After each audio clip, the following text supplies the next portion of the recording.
सभी दोस्तों को मेरा नमस्कार। आप सभी एस्पिरेंट्स का हमारे YouTube चैनल में स्वागत है। आज है 1 नवंबर और 1 नवंबर तक की एग्जाम के पॉइंट ऑफ व्यू से जो भी इंपॉर्टेंट अपडेट्स हैं वो हम यहाँ पर देख लेते हैं। पहला क्वेश्चन है, हाल ही में सीमा सड़क संगठन ने किस राज्य में अपने पहले कार्बन न्यूट्रल हैबिटेट का उद्घाटन किया है? ऑप्शन इसमें उत्तराखंड, सिक्किम, हिमाचल प्रदेश या फिर लद्दाख। इसका करेक्ट आंसर है लद्दाख। हाल ही में बीआरओ के कार्मिकों के लिए लगभग 19,000 फीट की ऊंचाई पर लद्दाख में पहले कार्बन न्यूट्रल हैबिटेट का उद्घाटन किया गया है। शून्य कार्बन डाइऑक्साइड उत्सर्जन के लक्ष्य को प्राप्त करने के लिए कार्बन न्यूट्रल शब्द को संदर्भित किया गया है। यहां पर हम बात करें सीमा सड़क संगठन से संबंधित कुछ महत्वपूर्ण जानकारी की। यह जो संगठन है ये भारत के सीमावर्ती क्षेत्रों और मित्र पड़ोसी देशों में सड़क नेटवर्क का विकास और इसका रखरखाव करता है। इसका जो गठन है ये 7 मई 1960 को हुआ था। इसका मुख्यालय सीमा सड़क भवन नई दिल्ली में स्थित है। यह भारत सरकार में रक्षा मंत्रालय के अंतर्गत कार्य करता है। वर्तमान में सीमा सड़क संगठन के महानिदेशक लेफ्टिनेंट जनरल राजीव चौधरी हैं। लद्दाख से संबंधित करंट अफेयर्स के प्रश्न यहां पर देख लेते हैं। केंद्रीय पर्यावरण मंत्री भूपेंद्र यादव कहां आयोजित पर्वतीय विकास शिखर सम्मेलन 2022 के उद्घाटन सत्र में शामिल हुए हैं? इसका आंसर है लेह। बैंकिंग संबंधी कार्यों में 100% डिजिटलीकरण प्राप्त करने वाला पहला जिला किस भारतीय राज्य का है? इसका आंसर है लद्दाख।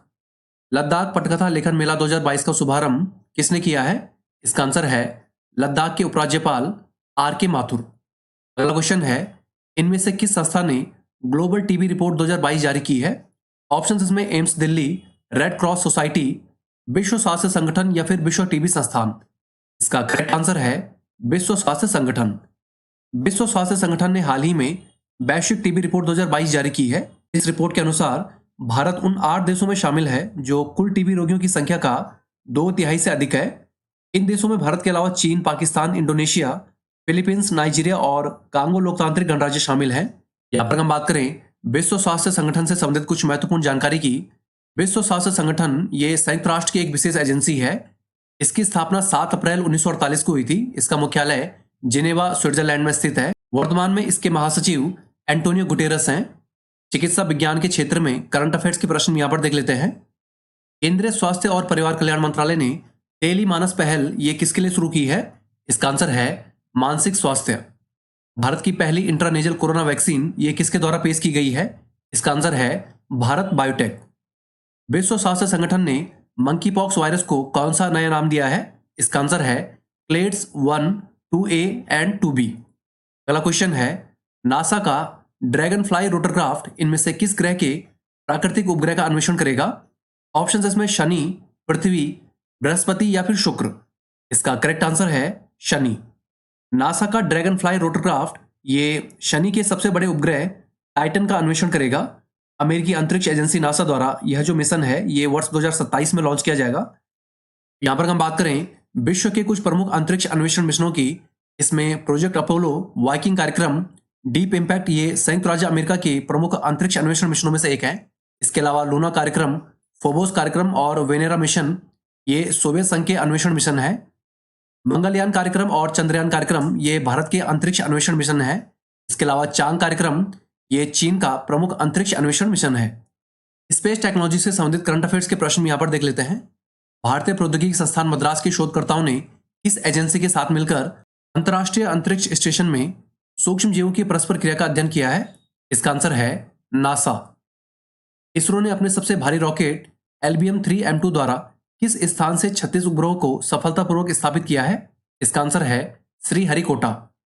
हाल ही में किस देश ने सूर्य से संबंधित रहस्य को सुलझाने के लिए काफो-1 नाम से एक नई सैटेलाइट को लॉन्च किया है? इसका आंसर है चीन।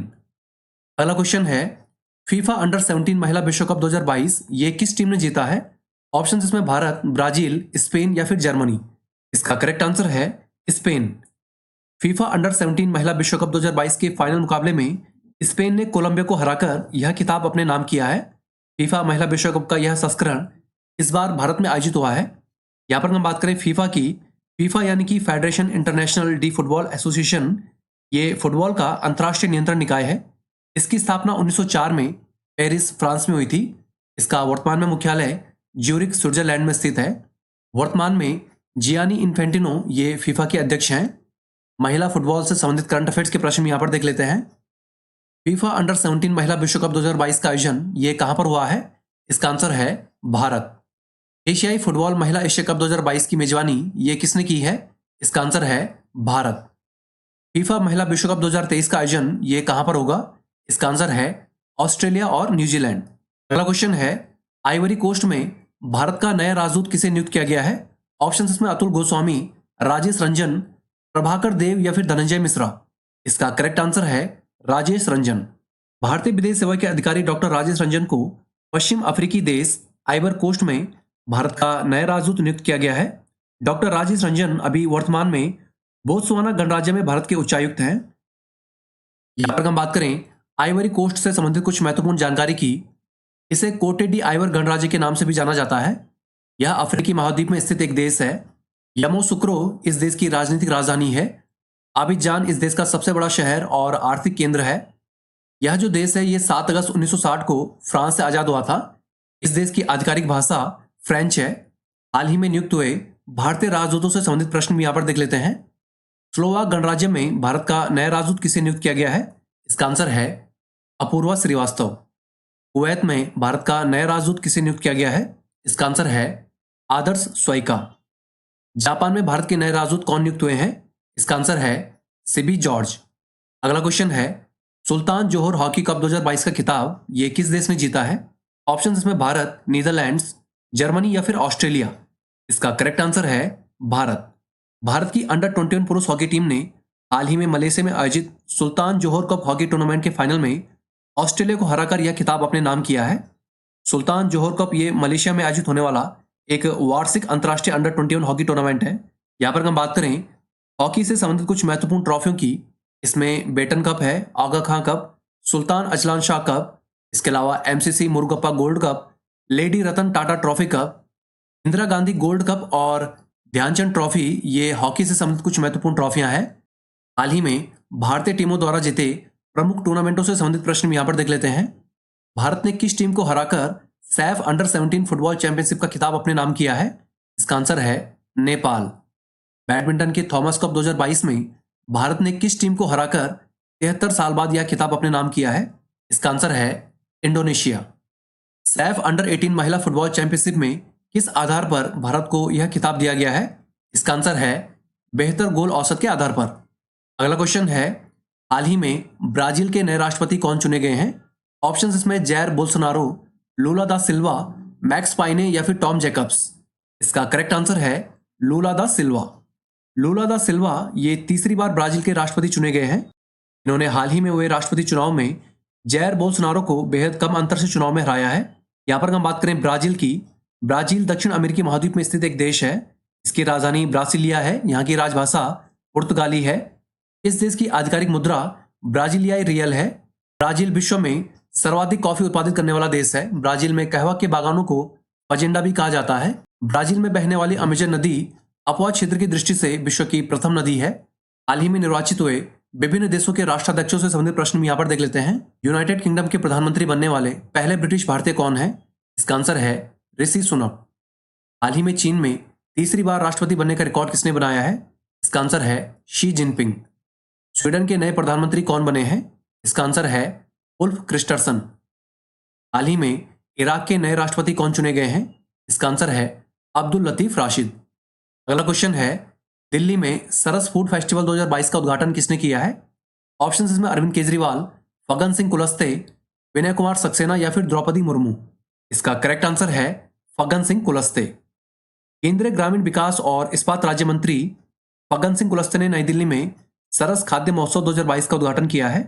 केंद्रीय ग्रामीण मंत्रालय द्वारा 28 अक्टूबर से 10 नवंबर 2022 तक नई दिल्ली में खाद्य महोत्सव का आयोजन किया जा रहा है। यहां पर हम बात करें हाल ही में मनाए गए कुछ प्रमुख उत्सवों से संबंधित प्रश्नों की।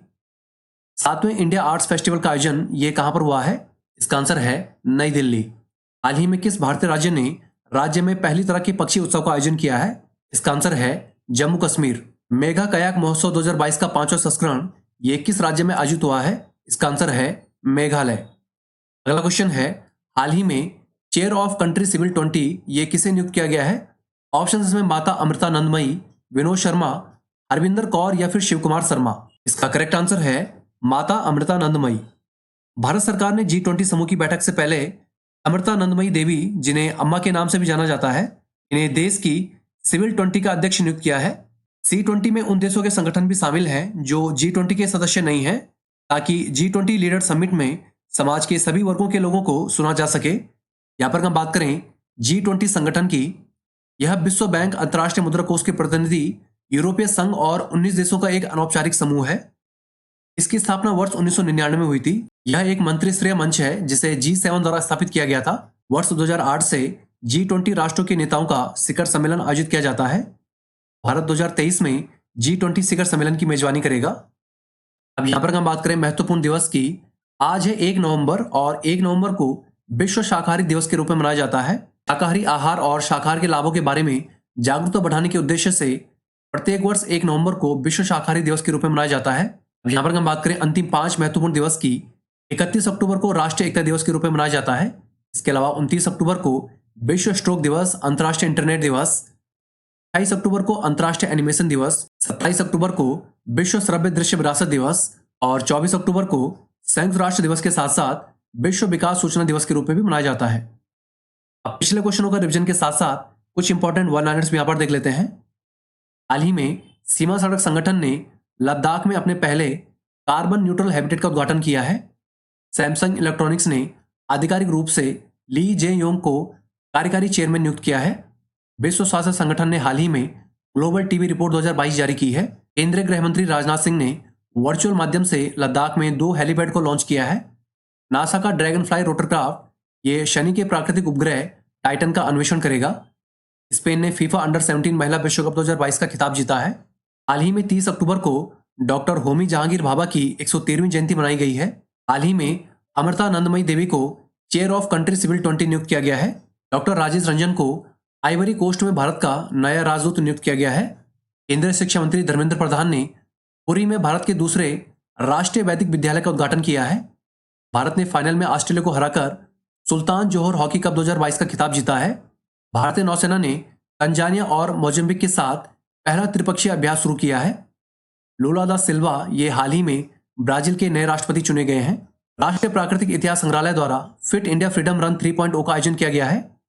केंद्रीय मंत्री फग्गन सिंह कुलस्ते ने हाल ही में दिल्ली में सरस फूड फेस्टिवल 2022 का उद्घाटन किया है। तो दोस्तों आज के लिए इतना ही। चैनल के साथ जुड़े रहें, चैनल को लाइक सब्सक्राइब करें और अपने दोस्तों के साथ शेयर भी करें। Thank you all, best of luck. मिलते हैं आपको अगली वीडियो के साथ।